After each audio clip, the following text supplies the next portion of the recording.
You may write me down in history with your bitter, twisted lies. You may trod me in the very dirt, but still, like dust, I'll rise. Does my sadness upset you? Why are you beset with gloom? Because I walk like I've got oil wells pumping in my living room? Just like moons and like suns with the certainty of tides, just like hopes springing high, still I'll rise. Did you want to see me broken, bowed head and lowered eyes, shoulders falling down like teardrops, weakened by my soulful cries? Does my haughtiness offend you? Don't you take it awful hard, because I laugh like I've got gold mines digging in my own backyard. You may shoot me with your words, you may cut me with your eyes, you may kill me with your hatefulness, but still like air I'll rise. Does my sexiness upset you? Does it come as a surprise that I dance like I've got diamonds at the meeting of my thighs? Out of the hearts of history's shame, I rise.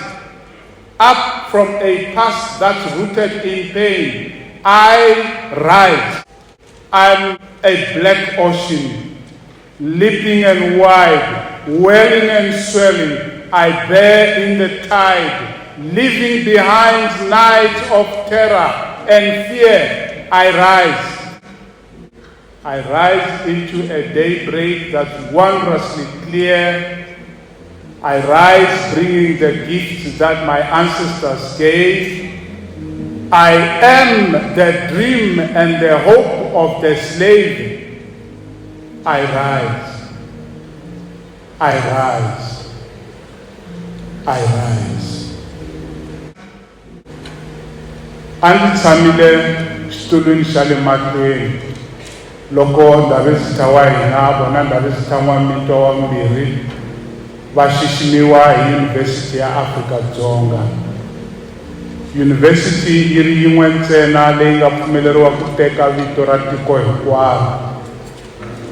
Kute loko va sungula ku va havashela hi jazi lero tshuka hi loko ndzi hundzuka xinana, ndzi sungula ku kukumuka, xifuva xa mina xi hundzuka xintshabyana.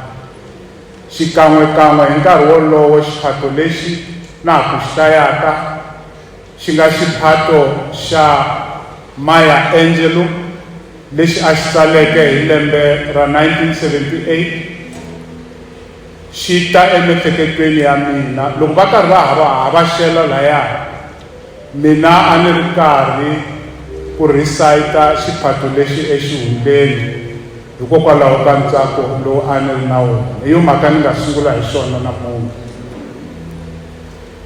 Eka mina ingiti hi loko Maya Angelou a vonisiwile ta vutomi bya N'wafofoza ntukulu wa Matlebezulu wa Mawawa.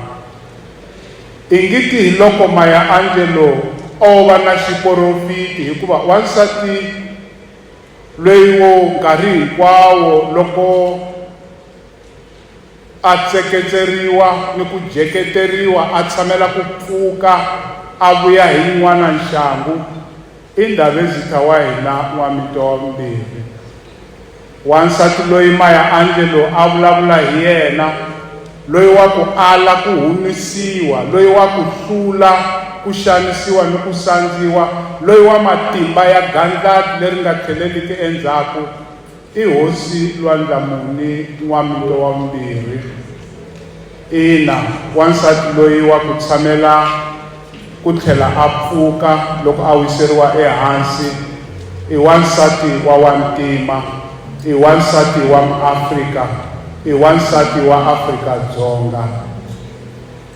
kambe ke kute loko Princess Sakani va ni bele riqingho va ni vikela ta buku ya matimu ya Ndabezitha leyi Dr. Halala a ri kusuhi ni ku yi heta, ndzi wile ndzi nyoxa ngopfu embilwini ya mina lero kala ndzi teriwa hi xivono xa vumbirhi. Eka xivono xa kona ndzi endzeriwile hi William Shakespeare hi byakwe, kutani ndzi tsundzuka marito ya ximunhuhatwa xin'wanyana xa le bukwini yakwe ya 12th Night loko xi ku, some are born great, some achieve greatness, and some have greatness thrust upon them. In one throwaway line, we are presented with 3 types of greatness: congenital greatness, achieved greatness, and accidental greatness. In my estimation, the number of people who are born great must be the tiniest of the tiniest percentage in any population sample. In any case, even if one is born great, one's birthright can be stolen or distorted or sullied. But I want to concede that in general, many people spend their lives seeking and trying to achieve greatness. But I'm very doubtful if true greatness can be obtained by accident. In other words, even if greatness were to be thrust upon a person, it is not likely to stick unless they are able to cope with it and therefore be able to properly and seamlessly wear the mantle of greatness. And so, in my brief blurb in the book of Dr. Halala, right at the end of the book, I suggest that in Hosi N'wamitwa we have the rare phenomenon of one person in whom all 3 categories and types of Shakespearean greatness coexist side by side. By virtue of the royal blood that runs in her veins, and as heir to the N'wamitwa throne, she was born great. But as a woman who was disadvantaged by virtue of being a woman, as a woman whose birthright had long been distorted and was in danger of being stolen, Hosi N'wamitwa had no choice but to achieve greatness when she fought and won her right to ascend the N'wamitwa royal throne. And yes, from day one, many of her citizens of her territory, voluntarily and openly thrust greatness upon her. Hiyo mhaka hi nga va vona vaakatiko va ka N'wamitwa kusuka le ka Mbekwane, le ka Jopi, Amavele, Nkambako, eRunelade na yin'wana miganga, eminkarhi liya ya mitengo na tihuvo va ri karhi va yimbelela vito ra Ndabezitha N'wamitwa wa Mbirhi. There are many reasons why I love the book of Dr. Halala. I love it because it breaks the literary silence of and about South African royalty. I like it because it dispenses with the binary that we can only and solely be oral people as Africans. I don't buy into that myth. This book by Dr. Halala says we are both oral and literate, both oral and literary. Hosi N'wamitwa, in more ways than I can explain here, explodes the myth that so-called Western education found a vacuum among Africans, that Africans were a tabula rasa on which Western education could write whatever it likes. And that this Western education is the opposite of so-called indigenous knowledge systems. I sometimes find this myth being perpetuated by people I wouldn't expect to do. As a well-loved but humble servant of the people, Hosi N'wamitwa deserves both the book about her and the honorary doctorate that Unisa bestowed on her. I love the fact that the book tells her story.